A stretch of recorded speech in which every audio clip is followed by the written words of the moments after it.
નમસ્કાર વિદ્યાર્થી મિત્રો, સ્વાગત છે આપનું ગુજરાતી પાઠશાલામાં. આજે આપણે જોઈએ ધોરણ 8 ગુજરાતી વિષયમાં કાવ્ય 2 એક જ દે ચિનગારી એનું સ્વ અધ્યયન પોથીનું સોલ્યુશન જોવાના છીએ. વિદ્યાર્થી મિત્રો, તમે આ ચેનલ પર નવા હોય તો ચેનલને સબસ્ક્રાઇબ કરી બાજુમાં રહેલો બેલ આઇકોન દબાવો, જેનાથી આવનાર વિડીયો તમને તરત મળતા રહે. જોઈએ આપણે પ્રશ્ન 1. તમે શાળા પુસ્તકાલયમાંથી પુસ્તકો મેળવીને વાંચતા જશો. તમને વધારે પસંદ પડેલા કોઈ એક પુસ્તક વિશે લખો. અમારી શાળાના પુસ્તકાલયમાં ઘણા બધા પુસ્તકો છે. તેમાં મને ગાંધીજી લિખિત સત્યના પ્રયોગો પુસ્તક વધારે ગમે છે. આ પુસ્તક ગાંધીજીએ પોતાના જીવનમાં કરેલા પ્રયોગો અને મેળવેલા અનુભવો વિશે લખેલી કથા છે, જેમાં તેમના બાળપણથી લઈને 1920 સુધીની એમની જિંદગીની પ્રયોગો સ્વરૂપે વર્ણવી લીધી છે. નવજીવન પ્રકાશન મંદિર અમદાવાદ દ્વારા સૌપ્રથમ 1927માં આ પુસ્તક પ્રકાશિત કરવામાં આવ્યું હતું. પુસ્તકનું મુખપૃષ્ઠ રંગીન, સારું અને મજબૂત છે. પુસ્તકની અંદર પણ ગાંધીજીના જીવન પ્રસંગોના ફોટોગ્રાફ મૂકેલ છે. જીવનમાં દરેકે એક વખત આ પુસ્તક જરૂર વાંચવું જોઈએ. પ્રશ્ન 2. નીચે આપેલી વિશિષ્ટ પરિસ્થિતિમાં શું શું કરી શકાય તે લખો. તમે ઘરમાં છો અને ભૂકંપના આંચકા અનુભવાય તો તમે શું કરો, શા માટે? ઘરની અંદર હોવ અને ભૂકંપના આંચકા આવે તો ઘરની બહાર ખુલ્લામાં નીકળી જાઓ. ઘરના અન્ય સભ્યને પણ ઘરની બહાર નીકળી જવા કહો. જો બહાર નીકળી શકાય એમ ન હોય તો ટેબલ કે કોઈ અન્ય ભારે વસ્તુ નીચે બેસી જવું અથવા દિવાલના ખૂણે ઊભા રહી જવું. અન્યની મદદ કરવું અને અફવાઓથી દૂર રહેવું. તમે રસ્તા પર જઈ રહ્યા છો અને નજીકમાં જ કોઈ અકસ્માત સર્જાય તો શું કરશો? હું રસ્તા પર જતો હોઉં અને અકસ્માત સર્જાય તો હું ઘાયલ થયેલા લોકોને મદદ કરવા જરૂર ઊભો રહું. સૌપ્રથમ અકસ્માત સ્થળે ઘાયલ થયેલા લોકોને હોસ્પિટલમાં ખસેડવા માટે 108 એમ્બ્યુલન્સને ફોન કરું.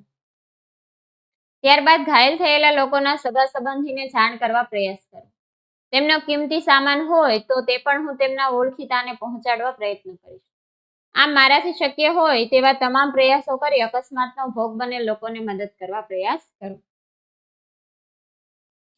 3. વિનય એનએમએમએસની પરીક્ષા આપવા ગયો, પરંતુ પરીક્ષા ખંડમાં ગયા પછી યાદ આવ્યું કે તે પોતે હોલ ટિકિટ ઉતાવળમાં ઘરે ભૂલી આવ્યો છે. આ સ્થિતિમાં વિનય શું કરશે? વિનય એનએમએમએસની પરીક્ષાની હોલ ટિકિટ ઘરે ભૂલી ગયો હોય તો તે સુપરવાઇઝરને રજૂઆત કરી બહાર ઉભેલા પોતાના વાલીને જાણ કરી હોલ ટિકિટ મંગાવી શકે છે, અથવા શિક્ષકની મદદથી નવી હોલ ટિકિટ seb.exam વેબસાઇટ પર જઈ ડાઉનલોડ કરી શકે છે. શાળાનું ઓળખ કાર્ડ બતાવીને પણ પરીક્ષાના પેપર લખવાની શરૂઆત કરી શકે છે, જેથી સમયસર પરીક્ષા આપી શકે. પ્રશ્ન 3. નીચેના શબ્દોનો ઉપયોગ કરીને એક રસપ્રદ ફકરો લખો. શિયાળામાં ઠંડી ખૂબ જ પડે છે. સુંદર આભમાં સૂરજનો તડકો ઠંડીમાં સારો લાગે છે. જિંદગીમાં એક જ્ઞાનરૂપી તણખો મળી જાય તો જીવન સુધરી જાય, પણ આ જ તણખો લોઢું પણ ઓગાળી નાખે છે. જીવનમાં વિપત્તિ આવે તો ધીરજ રાખવી અને મહેનત કરતા રહેવું. આપણી કાયાને કસરત કરી કસાયેલી રાખવી, જેથી વિપત્તિનો સામનો કરી શકાય. પ્રશ્ન 4. નીચેના ફકરામાંથી અનુનાસિક વ્યંજનથી બનતા શબ્દો શોધીને લખો. કટક, પંથ, મંત્ર, મહંત, જગ અને વંદન. પ્રશ્ન 5. કોષમાં આપેલા શબ્દોનું યોગ્ય રૂપ બનાવી ખાલી જગ્યા પૂરો. 1. ડાહ્યા માણસે બધાને સાચી સલાહ આપી. 2. તેણે ઊંડા પાણીમાં ડૂબકી મારી. 3. મોટા શહેરોમાં ગીચ વસ્તી હોય છે. 4. મીના પરીક્ષામાં પહેલા નંબરે પાસ થઈ. 5. સારા અક્ષર હાથનું ઘરેણું છે. પ્રશ્ન 6. નીચે આપેલા શબ્દોનો ઉપયોગ કરી ઉદાહરણ પ્રમાણે વાક્યો બનાવો. 1. મુશ્કેલી જીવન. વાક્ય જોઈએ. મુશ્કેલીના સમયમાં જીવન જીવવું સહેલું નથી. 2. ગાન પંખી.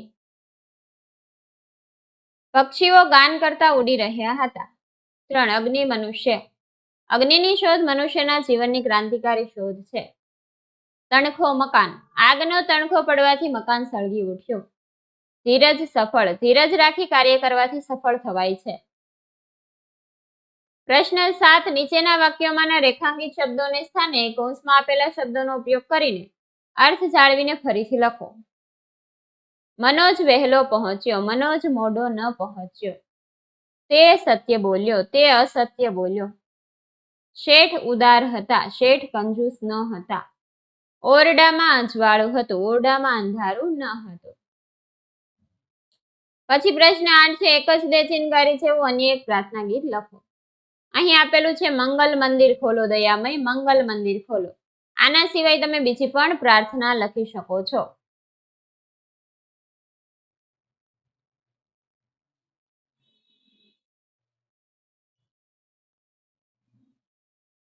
પછી છે કાવ્ય પંક્તિને વાક્ય સ્વરૂપે લખો. ચકમક લોઢું ઘસતા ઘસતા ખર્ચી જિંદગી સારી. જિંદગી નાના મોટા કાર્યો કરતા કરતા અમે આખી જિંદગી પૂરી કરી નાખી. જામગરીમાં તણખો ન પડ્યો, ન ફળી મહેનત મારી. જિંદગીમાં જ્ઞાનરૂપી પ્રકાશ થયો નહીં, એમાં મારી બધી મહેનત નિષ્ફળ ગઈ. ચાંદો સળગ્યો, સૂરજ સળગ્યો, સળગી આંખ અટારી. ચાંદો પ્રકાશિત થયો, સૂરજ પ્રકાશિત થયો અને આકાશની અટારી ઝળહળી ઉઠી. ઠંડીમાં મુજ કાયા થથરે, ખૂટી ધીરજ મારી. અનેક પ્રકારના દુઃખો મને ડરાવી રહ્યા છે, હવે મારી ધીરજ ખૂટી ગઈ છે. વિશ્વાનલ હું અધિક ન માંગુ, માંગુ એક ચિંગારી. હે વિશ્વાનલ, મેં આપની પાસે વધારે કશું માંગ્યું નથી. હે પરમાત્મા, માંગુ છું માત્ર એક ચિંગારી, જે મારા જીવનમાં જ્ઞાનરૂપી પ્રકાશ ફેલાવી દે. વિદ્યાર્થી મિત્રો, અહીંયા સોલ્યુશન પૂર્ણ થાય છે. જો તમને વિડીયો પસંદ આવ્યો હોય તો વિડીયોને લાઈક કરજો અને અમારી ચેનલ સબસ્ક્રાઇબ કરવાનું ભૂલતા નહીં. વિડીયો જોવા બદલ આભાર.